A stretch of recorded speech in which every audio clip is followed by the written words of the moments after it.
प्रतीक जी का एक बार रुक कर लेते हैं, क्योंकि माता की पूजा के विधि विधान को भी हम लगातार समझ रहे हैं ग्राउंड जीरो से तस्वीरें देखने के साथ साथ।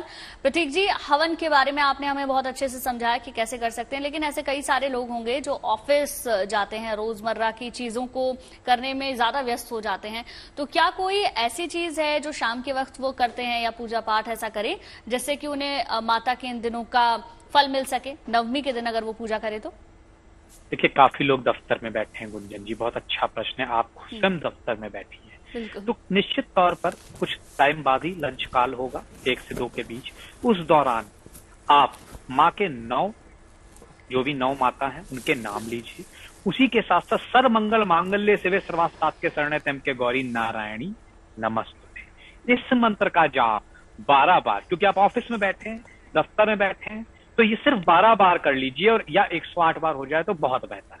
उनमें से कुछ लोग जो आज 7 बजे के पहले अगर दफ्तर से घर पहुंच जाते हैं तो निश्चित तौर पर संध्या काल की आरती या तो माँ विंध्यवासिनी की या फिर माँ दुर्गा की कर लेने मात्र से ही, और आरती में खास तौर से कपूर को जरूर जलाएं और कुमकुम रोली से माता को तिलक लगाएं।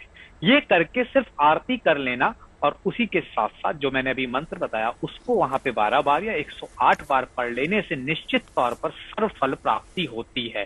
क्योंकि भगवान भाव के भूखे हैं, भगवान आडंबर नहीं चाहते हैं, भगवान भाव के भूखे हैं। तो अगर आप दफ्तर में रह के भी ये कर लेते हैं या घर से पहुंचने के बाद भी, क्योंकि 10वीं तिथि भी आज शाम को लग रही है, इसलिए मैं बार बार जोर दे रहा हूँ 7 बजे के पहले पहले 9वीं तिथि के काल में ही अगर आप ऐसा कर लेते हैं तो लाभ मिलेगा। एक घी का दीपक माँ के समक्ष जलाएं और माँ की आरती करें और माता से आशीर्वाद लें, क्योंकि शारदीय नवरात्रों का महत्व शास्त्रों में चैत्र नवरात्र से ज्यादा बोला गया है, इसलिए ये अगले वर्ष आएंगी। इसलिए आप खास तौर से विधि विधान से पूजा करें, आरती करें और सबके लिए, अपने घर वालों की खुशहाली के लिए, अच्छे स्वास्थ्य के लिए कहीं ना कहीं आप वरदान ले सकते हैं। जी प्रतीक जी, नंदिता का रुख करते हैं। अब नंदिता, आज के दिन जो है दान का भी बेहद महत्व माना गया है आज का दिन, क्योंकि बेहद ही शुभ है। तो बताइए, दान में क्या दें कि माँ खुश हो?